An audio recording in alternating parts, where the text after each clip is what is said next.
सुदर्शन गुरुकुल बाल निकेतन senior secondary school के YouTube channel पर आप सभी का स्वागत और अभिनंदन।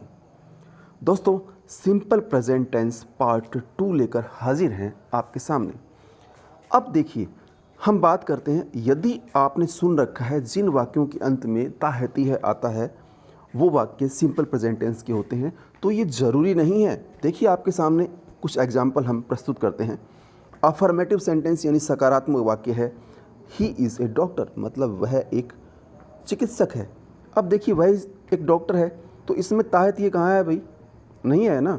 हाँ, तो ज़रूरी नहीं है। नहीं है तो इसका मतलब he is not a doctor.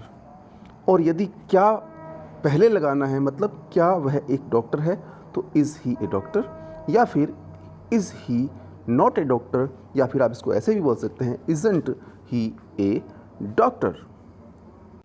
अब फिर से देखिए, हम आपके सामने कुछ एग्जाम्पल रखते हैं। यहाँ पर एक एग्जाम्पल है अफर्मेटिव सेंटेंस का, यानी सकारात्मक वाक्य।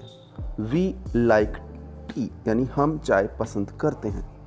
अब देखिए, वी जो है वो बहुवचन है, यानी प्लूरल है, इसलिए हमने लाइक का लाइक यानी फर्स्ट फॉर्म की फर्स्ट फॉर्म लगाई। नेगेटिव सेंटेंस में देखिए, यदि नकारात्मक वाक्य हो, वी डोंट लाइक टी, यानी हम चाय पसंद नहीं करते हैं। इंट्रोगेटिव है तो डू यू लाइक टी, इसका मतलब ये हुआ कि जो डू हमने लगाया है उसको हमें पहले रखना पड़ेगा।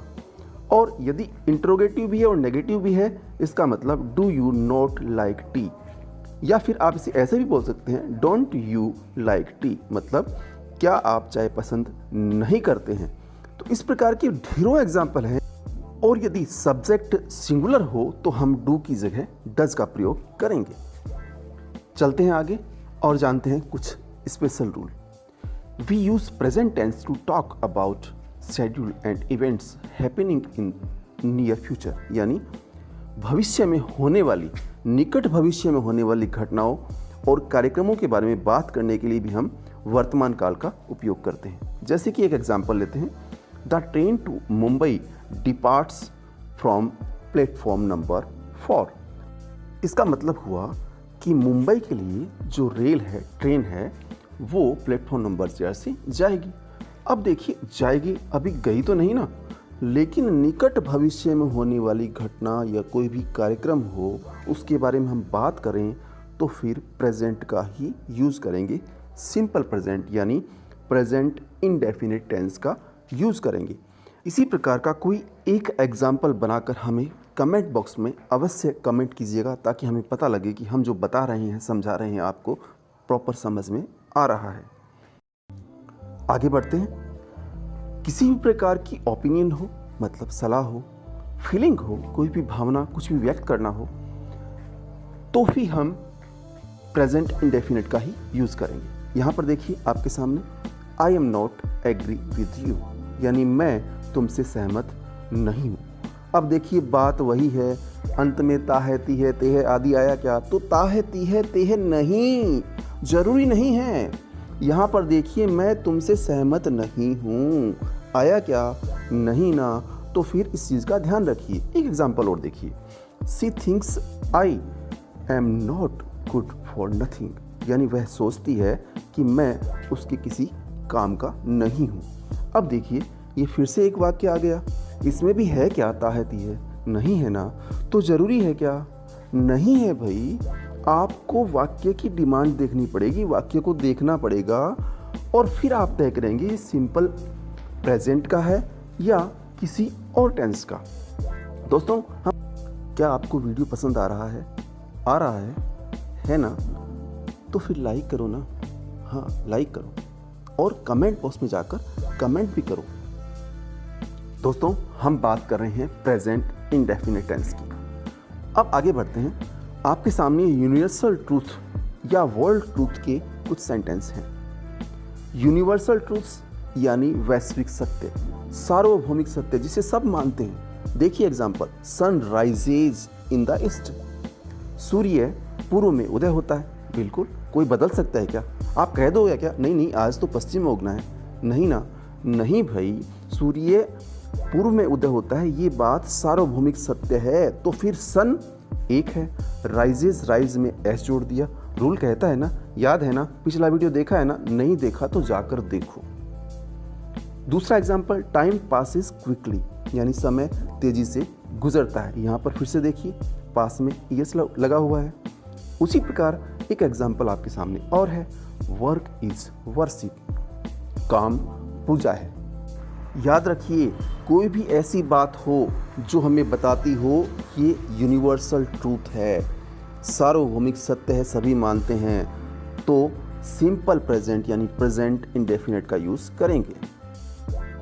आगे बढ़ते हैं, pre planned and future facts, यानी पहले से ही प्लान किया हुआ हो, है तो भविष्य में, काम तो भविष्य में होगा, लेकिन पहले से प्लान किया हुआ हो। एग्जाम्पल देखिए, prime minister comes here tomorrow. अब प्राइम मिनिस्टर यानी प्रधानमंत्री, भाई प्रधानमंत्री का दौरा होता है, पहले से प्री प्लान्ड होता है कि नहीं होता? अचानक होता है क्या? नहीं होता ना अचानक। तो फिर प्रधानमंत्री का दौरा पहले से फिक्स होता है। इसी प्रकार दूसरा एग्जाम्पल, टेस्ट मैच, जो भी क्रिकेट का मैच हो चाहे कोई और हो, शेड्यूल पहले से बन जाता है, महीनों पहले बन जाता है।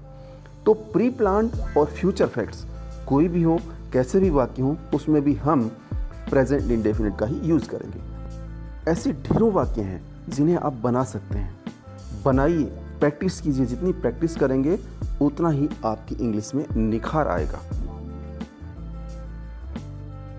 अब बात करते हैं रिपीटेड एक्शंस या हैबिट्स की, यानी कोई भी काम दोहराया जाता है या जिसकी आदत हो। जैसे कि यहाँ पर दो एग्जाम्पल आपके समक्ष हैं। आई बाथ एवरीडे, मतलब मैं प्रतिदिन नहाता हूँ। प्रतिदिन नहाता हूँ रिपीटेड एक्शन है, हैबिट है ना, सर सर्दियाँ हैं, हैबिट, अरे वो बात सब पर लागू नहीं होती, आप जैसे कुछ खास होते हैं, ओके। लेकिन बात हो रही है जो एक्चुअल में होता है, रिपीटेड एक्शन यानी हैबिट। आई बाथ एवरीडे, मैं प्रतिदिन स्नान करता हूँ। तो आई क्या है? फर्स्ट पर्सन है ना, उसके साथ में बात यानी वर्ब की फर्स्ट फॉर्म में तो आएगी ना। उसी प्रकार दूसरा सेंटेंस है, some time she loses her temper, यानी कभी कभी वह अपना आपा खो देती है। अब खो देती है, यहाँ पर देखिए खोना यानी लॉस, इसमें एस लगाना, क्यों? क्योंकि she third person singular number है। We use present tense to write newspaper headline. जी हाँ, हम न्यूज़पेपर की हेडलाइन जो बड़े बड़े अक्षरों में होती है उसके लिए भी प्रेजेंट टेंस का ही यूज़ करते हैं। जहाँ पर देखिए एक एग्जाम्पल है, Sachin hits another century, Sachin ने लगाया एक और शतक। अब यहाँ पर देखिए हिंदी का वाक्य कुछ और कहना चाहता है, लेकिन इंग्लिश जो बनेगी वो प्रेजेंट में बनेगी। सचिन हिट्स, एस लगाना, सचिन सिंगुलर नंबर है ना, थर्ड पर्सन है कि नहीं है? हाँ। तो ऐसे और भी वाक्य आप बनाइए, प्रैक्टिस कीजिए, जितनी प्रैक्टिस करेंगे आप इसका बेनिफिट ले पाएंगे। मगर ध्यान रखिएगा, हमने बात की है हेडलाइन की। अब चलते चलते एक्स्ट्रा डोज।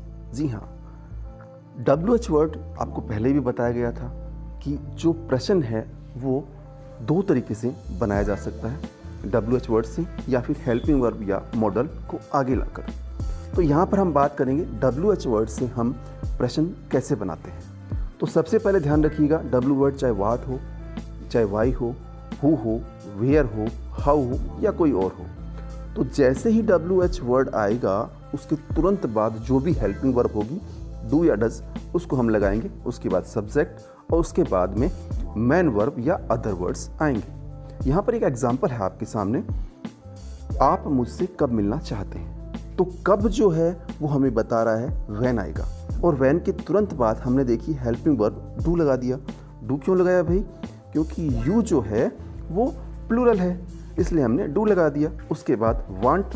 अब आपको पहले भी हमने बताया था कि जब डू या डज आता है तो वर्ब की फर्स्ट फॉर्म का प्रयोग ही होता है। तो इस प्रकार से आप किसी भी WH वर्ड का यूज़ करके आप वाक्य बना सकते हैं। आज हमने जाना सिंपल प्रेजेंट यानी प्रेजेंट इंडेफिनिट टेंस के कुछ स्पेशल रूल, यानी कहाँ कहाँ पर हमें प्रेजेंट इंडेफिनिट का यूज़ करना है, किस किस प्रकार के वाक्य हम इस टेंस में बना सकते हैं, हिंदी से इंग्लिश और इंग्लिश से हिंदी।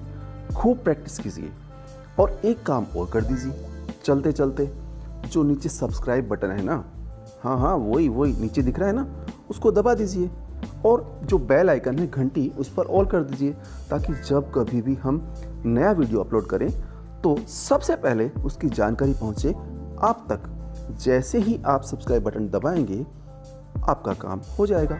मेरा तो हो गया, मैं चलता हूँ, मिलेंगे जल्द ही एक नए वीडियो के साथ।